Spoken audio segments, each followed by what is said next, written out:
very pleased to say that we have two accomplished professionals with us in the field of translating and interpreting. We have Josefina Lopez, who will be discussing the interpreting side of things.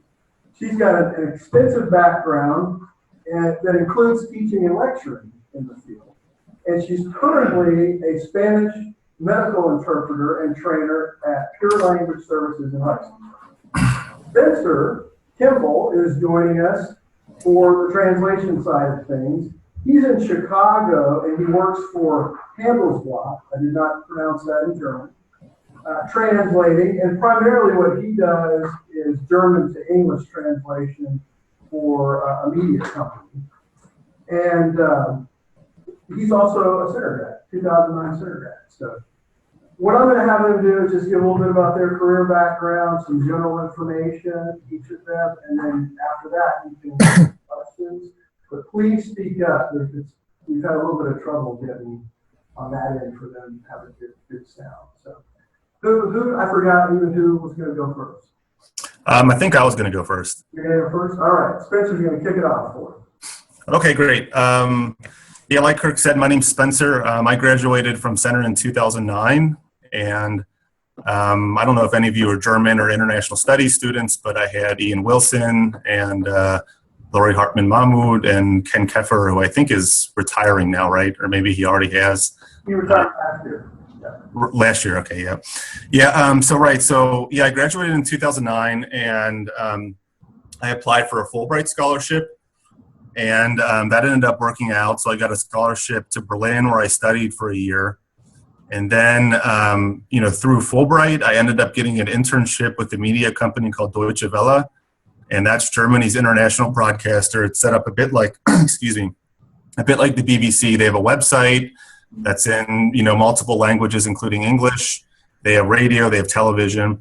So I did a lot of work for them, with journalism and, and translation. And I was in Germany for about 5 years. And then finally I decided to come back. And then, just through a colleague of mine who I worked with at Deutsche Welle, he left and he ended up working for a new company called Handelsblatt, which is a German business paper. And they've since opened up an English website. So he reached out to me and he asked me if I was interested in working for them. And for about the past 2 years now, I've been working for Handelsblatt, which is similar work. It's a mix of journalism and translation from German into English. So that's where I'm at. And like Crick said, I'm in Chicago now, so not too far away from you all. I'm from Cincinnati originally. So I don't know. Does Josefina just go next, or should is questions now, or? Yeah, let's have Josefina introduce herself. Okay. Yep.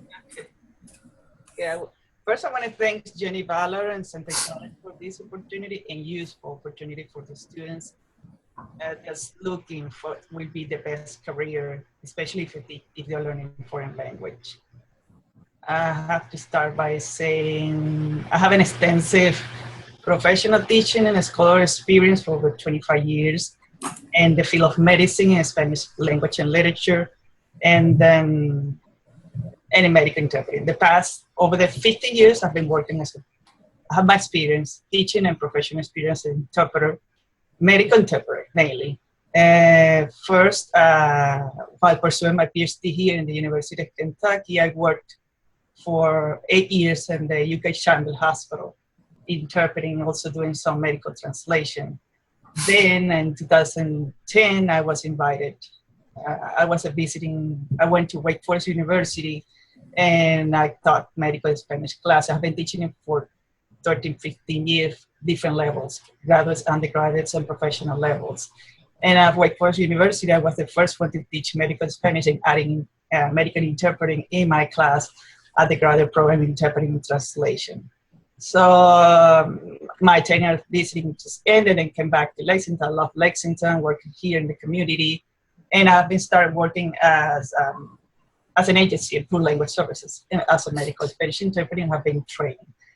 So I have this unique kind of experience that I've been working as, even though it's my background in education extensive, and I have all these experiences allowed me to work in this area for interpreting. but most, what it is, it's just, I have this unique experience working in hospitals, working as a freelance interpreter, like a contract interpreter for agency, and also teaching students interested in interpreting and translation. Okay, Spencer, go ahead. You guys have specific questions for them? Hello? Okay. My question is about working in Germany. Did you feel like, since you studied the German language, did you feel like a lot of your opportunities for work were confined to living overseas?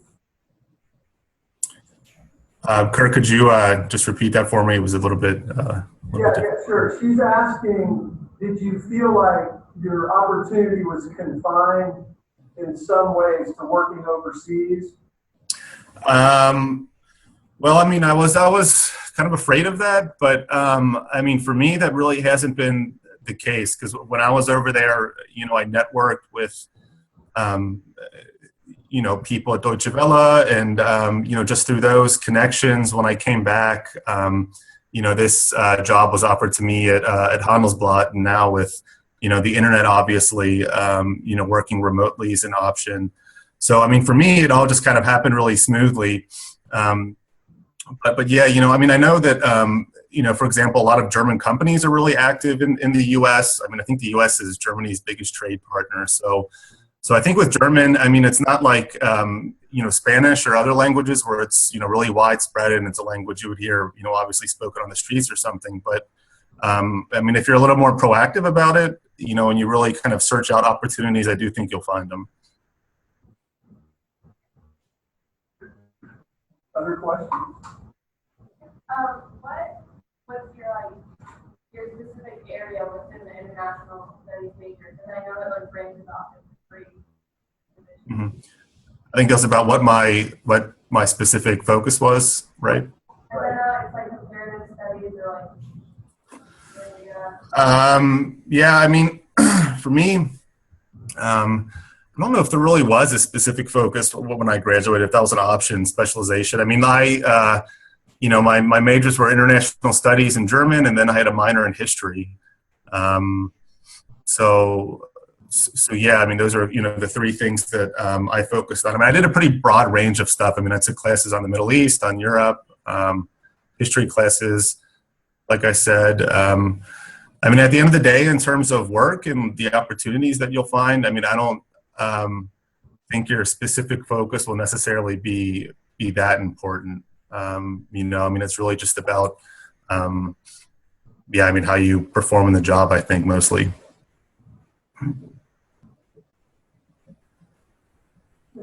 Did you go to Strasbourg? Yeah, I did. I was in Strasbourg in, I don't know if it was like 2007, I guess. Yeah. Yeah, I did. Lori was the director at the time. And yeah, I got to learn a little French while I was over there. So yeah.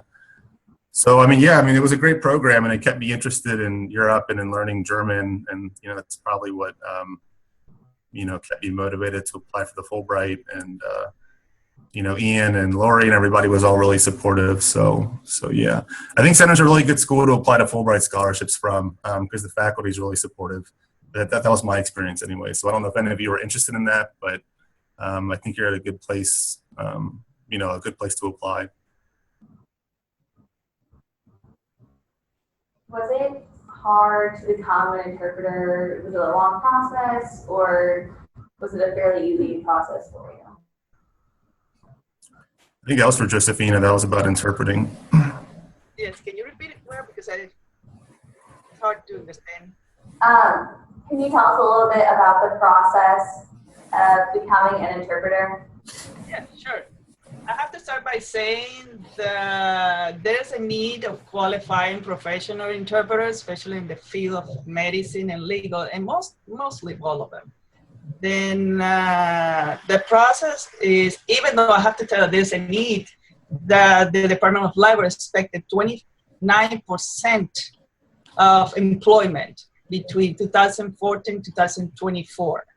So as you can see, there's a need. And the process is You have to be proficient in the language you're interpreting, right? If this time if English and Spanish, you do it. If it's English and German, you just do it. You have to choose proof of proficiency, the proficiency level that allows you to interpret from one language to another, which is between the patient and provider what you want to say.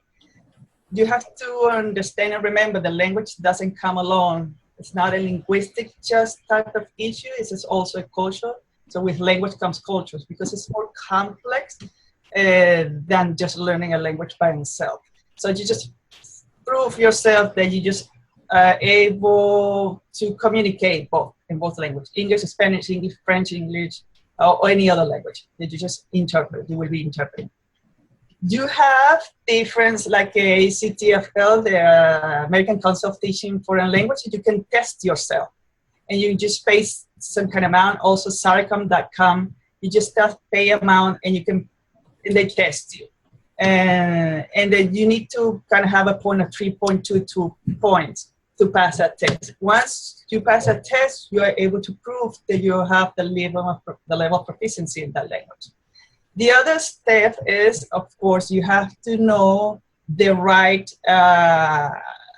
terminology and the aspect of topics you're interpreting. If you're interpreting from in a medical field, you have to know that have the knowledge of medical interpreting, right, in medical languages, all the sentences and language in both languages.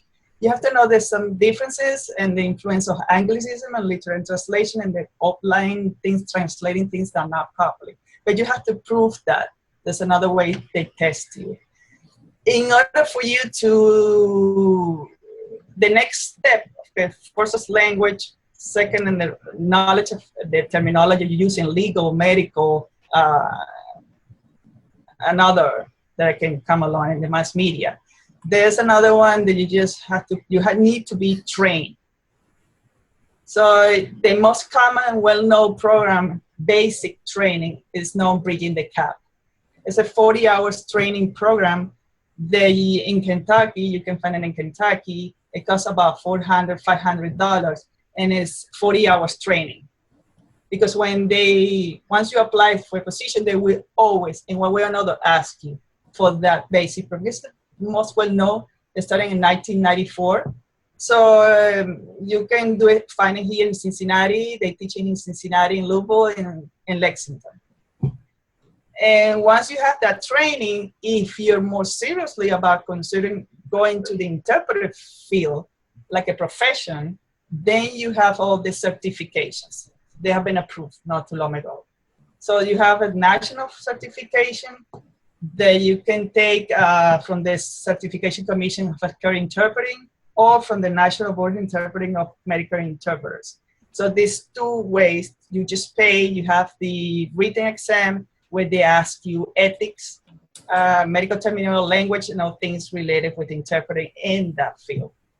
Then, and then you have the OLA. If it's Spanish, if they have the language that they testing, you will take the oral exam and you will become certified as interpreter. Now, what is interesting, even though you have these steps, not complicated because it's the minimum required for you to take a certification exam and to become an interpreter. Just like I said, language proficiency, terminology properly to the field that you're interpreting, train, and certification. Now, the certification has been an issue lately, and I just found something published in July in the section 1557 of the Affordable Care Act. They say that you don't need to be certified in order to be called qualified interpreter. Because it doesn't mean that just being certified doesn't mean you're not qualified. Or because you are certified doesn't mean you're going to be a good interpreter. So it's not something new that's been going on, but at the minimum that I know is that even it's not me as an interpreter have been seeing all this and the progress of the professionalization, especially in Kentucky and the United States for the past 15 years. Even as a teacher with Forest University, there are some academies and schools that even you get certified by these institutions when you apply for a position and interpret, they still ask you to have most of them. The basic training, they bridge the gap with others that you can find in IMIA, organization. But also, they always, no matter where you come from, they still in the United States, they ask you to be trained. And because this is a slow process, nobody knows and nobody have plenty of people trained and knowledge to assess interpreters, most of them are requiring the certification. Yeah, and for the person who asked about whether or not I felt, confined because I had learned German, when I came back to the States, I was living in Cincinnati for about 9 months with my family, and I was actually offered to do German interpretation through a company in Cincinnati, and and the person who offered that to me said it was actually high need. So there are those opportunities. I mean, obviously they're not as widespread, as would be the case with a language like Spanish, but just to throw that out there. Right. So the certification also applies to other languages. Maybe you will not have the order, but you will get certified. But like I said, there's a need because not everybody, the professionalization of interpreting has been kind of slowly. It's because mostly of a perception. It's a complex thing to many people. It's not, and it's a worldwide issue, how someone can be considered qualified interpreter. And then because it is a need, and mostly I think it's my opinion, is the perception that anybody that speaks a language can be an interpreter. It's the same in translator. And you can see how many interpreters I hired to translate, and it's not, it's totally different. So it's mostly a perception that anybody, because you speak a language, you know the language. And this has become an issue that created a lot of division and problem, but things have been going to the right direction, recognizing that bilingual is not an interpreter. The interpreter is someone who needs to be trained, be qualified in the language and the terminology of the person that is doing it in order to be called a qualified interpreter. So that's why all these progress have been coming on, associations that you can be in contact to be updated, what's new, training, certifications. This is helping all the people that would like to be interpreter, to be seen as an interpreter, to be seen as a professional. But it's been a slow program, but I've been positive. Also, university have offering programs of interpreting because they know the foreign language students are interesting, right? Because there's a way to get a job after getting a degree in Spanish, German, French, or Chinese, to get some studies and have the job opportunity, like I said, it's 29% of employment expected. Then, even though they certify, they catch students in foreign language departments, they certify them, it's still so basic, and not everybody knows about the progress of a profession itself. They still needs to require bridging the gap or another training program, in some areas certification. And I can tell you about one student from the master interpreting in Wake Forest that I had. He had a master in the program, in the graduate program. He was certified, and when he applied, nobody wants to give him a job because he was not trained. So, I mean, as long as you're able to prove that you're willing to communicate in both language well, and you have all this testing, then you know the medical terminology is constantly moving. I mean, it's evolving, like a language is constantly evolving. Then you feel comfortable in those settings, health settings or legal settings or asylum and conflict zone. I mean, in today's world, it's a matter of consciousness. It's a matter of that interpreters always exist. And it's a matter of conscience now because we're connecting mass media and social media, and we see that the world together is one, and we need to communicate in another language. Because the need has always been there, sign language. no one has questioned the professional interpreter in sign language or other fields. But when it's about legal, when it's about medical, it's still, there's an issue. But the role itself and the way it's communicating is helping the profession to realize and to be more conscious that there's a need for someone else to help you to communicate what you need to say in that proper area. And just to add one more thing about my experience, I mean, honestly, the reason why I have work right now is because I speak German. I mean, I also, I have experience with journalism, but I mean, that doesn't set me apart from other journalists in the U.S. I mean, there's dozens of people who are applying for journalism jobs, and it's really competitive. I mean, the thing that does set me apart is that I speak German, so I mean, the opportunities are narrower, than it would be in other fields or with other languages. But because so few people speak German in the U.S., when those opportunities come up, I feel like I have a better chance of getting those than, I might in other fields. So. That's right. And some of you that are interested in teaching interpreting, there's a field up there. And most of these programs and universities, they're hiring people from outside because they don't have enough professional teaching specialized in teaching, interpreting, and even translation, localization, things like that in different language. So there's another thing for you now. You have been taking foreign language, you're interested to think about it. Because while the market for foreign language is not good and, scholar and academic is not offering too many opportunities, you always find an opening position for someone to look in interpreting studies or translation studying in Spanish field, right? And then in interpreting studies. So, I mean, there's this hope up there. I've been teaching all my life. I've been successful teaching in the USA and have a lot of rewarding experience from my students, even from the master. They gained a lot of prestige fellowship in Boston, and they were from my healthcare interpreting program. I training as an interpreter and in preparing healthcare interpreting. And then, but I have to say, the interpreting by itself, everywhere I go, they call me overqualified.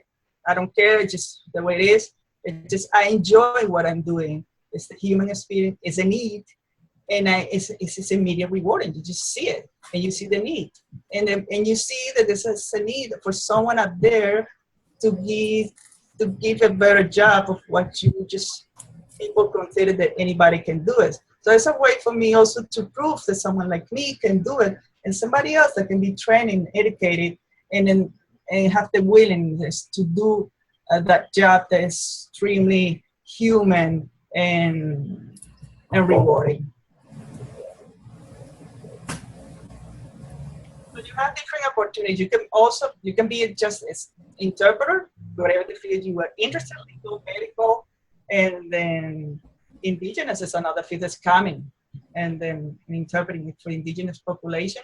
And then also you can, if you enjoy to be in the academy in a scholar field, there are opportunities up there because there's a need also for people to be trained, to be educated, and to teach new ones in this field.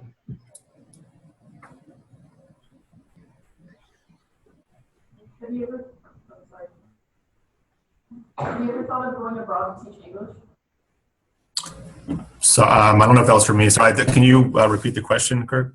It's for either or. Have you thought about going abroad to teach English? Have either of you thought about going abroad to teach English? I have, yeah, I'm actually thinking about that right now. I mean, I haven't done it, but right now, I mean, I guess, so, I mean, what I'm doing right now is I'm in Chicago, and there's a big, obviously big immigrant community here. And there's a lot of nonprofit organizations that, have volunteer opportunities where, you can teach English, and, you don't really need a background in teaching. So I'm starting with that in October, and, my goal is to,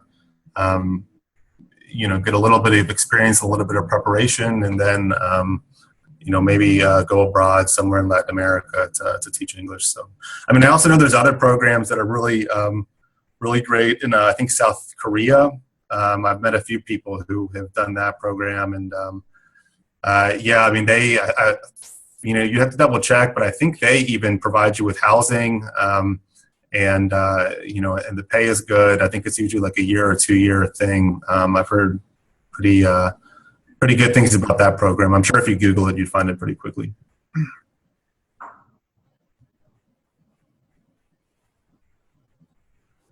What is the difference between translation and interpretation?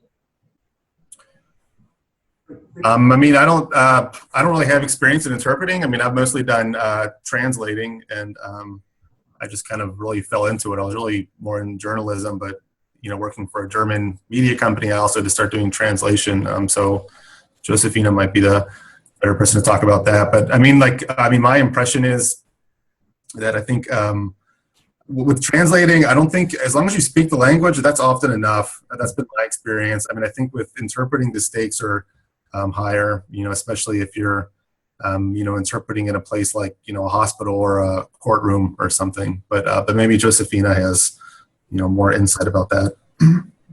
Yeah, the difference between interpreting and translation is interpreting is the oral communication. Convert the language, linguistic conversion of oral, one language to another in an oral way. Translating is the written form of that conversion of the language. That's the difference. A lot of people say, are you the translator? No, I'm the interpreter, because I do it oral communication, right? Now, it's best to be a translator. It does a writing, right, conversion of the language from German to English, German, and that's translated. That's the difference. But then, because before was not kind of clear years ago, everybody was called translator, right?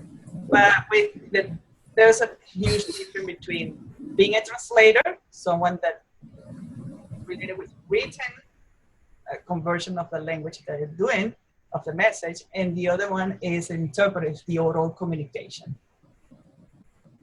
And even in those that have, even in interpreting, there's something called sight translation. And that's when you read something and orally you translate to the patient what is being said. That's why it's been a confusion for so many years. Plus, it's also a matter of economical issue. They tend to use interpreters as translators. And that's another skill. To be a translator is another skill. And I can talk about my own experience. And when I was working in the hospital in Chandler here in Lexington, Kentucky, I was in charge of all translation. I mean, unbelievable the things that I saw. People was using online translator, people was using anybody that speak Spanish. So they didn't have enough linguistic knowledge, the proper medical terminology. So it was an issue and didn't have the skills. You need to know really well the language you're just taking. It's something happening, but you have to know that interpreting is the oral communication, translating is the written communication.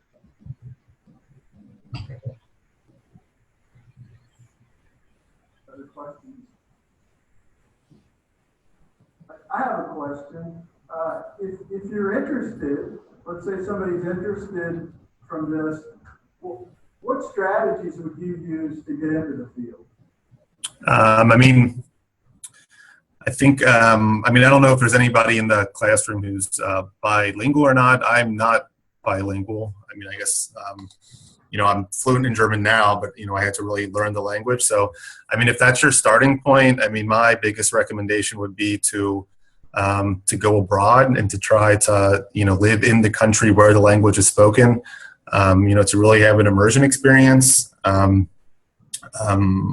Right, because what you're learning in the classroom now, it's a foundation, but my experience arriving in Germany was, I was conversational, but I wasn't anywhere close to fluent, and it took, a bit of time before I reached that level. So that'd be my biggest recommendation, is to, immerse yourself in the language, preferably in the country where it's spoken. And, and while you're in that country, try to get some, professional experience.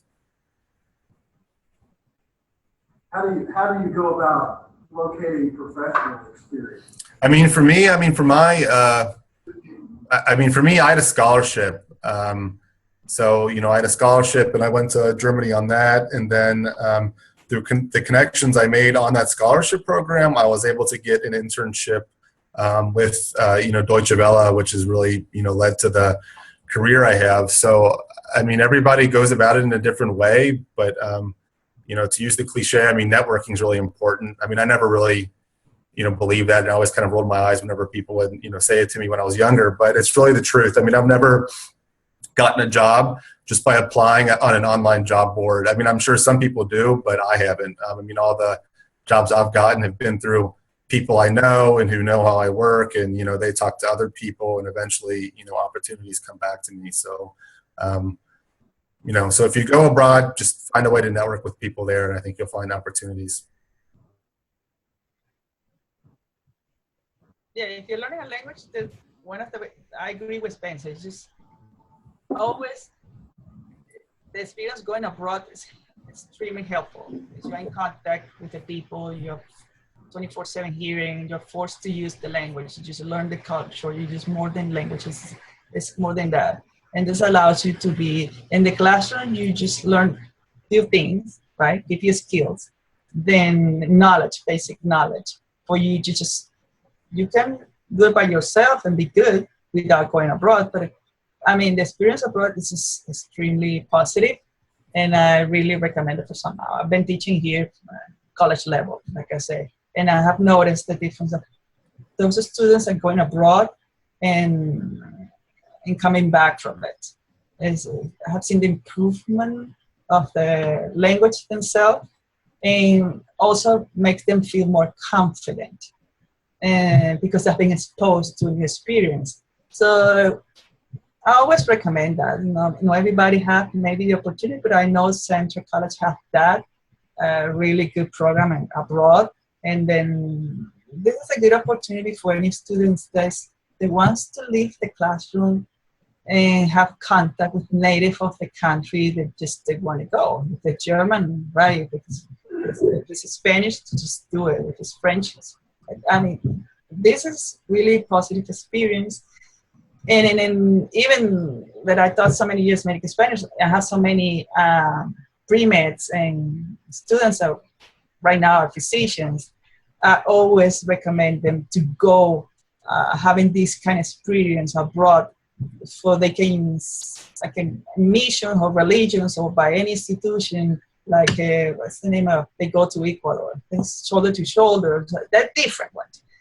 Because not only they improve the language, they learn the culture, they tend to use the terminology. It's more than that, because in the classroom, we try, the teachers, to give you the most that we can. But it's never enough, because it's a time constraint, it's a different things that we have, and you also overwhelmed by so many classes and things that you need to learn. But when you go outside, you contact with other people, you begin to compare and see that, you begin to see that what you're learning is, it has a fruit. You see the results in it. It's a real life type of experience. So you're willing, you see that what you're learning, you are able to apply in real life. And that's what allows you, sooner or later, makes you feel more comfortable and more confident, and also give you the opportunity to pursue different professional activities, including interpreting and translation.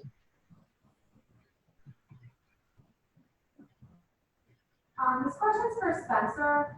So when you received your journalism internship when you were in Germany, did you have any prior journalism experience, or do you feel like you were mostly qualified because you spoke both English and German? No, I think it was a mix, because I did have journalism experience. What I did at Center was my summer jobs are with newspapers. So there's the Advocate Messenger in town. I think it's still in town. I haven't been back to Dale in a while, but yeah, I had an internship with them, and I was with them. I did a summer internship, and then I also freelanced for them throughout the school year, and I worked a bit on the school newspaper, and then after I graduated, I did an internship in Texas with a newspaper on the border. So I had 2 newspaper internships. So I had that on my resume and those clips, and that combined with the German, it made me a good candidate for the internship with Deutsche Welle. And journalism internships, those are really good internships. I don't know if you all have done internships yet, but a lot of internships don't pay. Journalism internships almost always pay, with daily newspapers anyways. So that might be something to look into. How did you receive those? The one in Danville, honestly, I would just call and ask if they have an internship program. Now it's been a while. I can't remember exactly what the circumstances were where I got it, but just call them and ask, and they'll tell you, how to do it. And then with the other one, I got that through a scholarship program too. There was this organization called the Institute for Humane Studies, and it was a program where they basically find a journalism internship for you. And that's how I got the internship in McAllen. There's also a website called journalismjobs.com. And internships are often advertised on that. So that would also be a good place to look.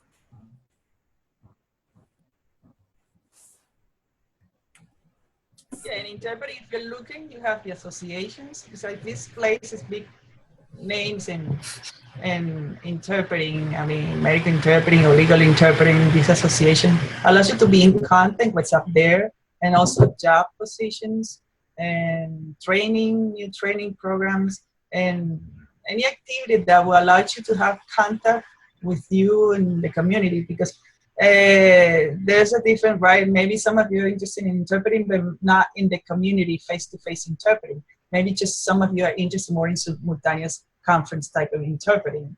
And then there's a field up there. I was reading not too long ago, and something in mass media interpreting. It's so huge. It's up there. It's new. There's a need also. So always. Here is one the council you can look for and things like that. I can send somebody. I have so many links of different associations in legal and medical that you can look for, but mainly the main source. We started kind of growing, getting better, having more support, and it can be another source for you to look at what's up there in the field, interpreting, and whatever you're interested in. So like I said, new things are coming up, like indigenous interpreting for indigenous population. There's another one, medical tourism, where countries offering. It's not always about immigrants. It's people that just travel and look for someone. I always tell my students, nobody that comes and requests an interpreter in some way is not because it comes an immigrant or illegal or not. It's just some people have money, look for the best physician in the world, and just travel. And they need someone to be there to help them. And this is like called medical tourism that's coming up, and there's a need of interpreting. Yeah, and also I should add that if there are people in the room who are interested in German and journalism, Deutsche Welle actually has a program. It's called the DW Academy. I can provide the links later. Maybe Kirk can give you all my email address. I can pass it along. But it's a program. It's a bilingual English-German program, and they basically train you to be a journalist. So that might be interesting for people who, have interest in both of those fields.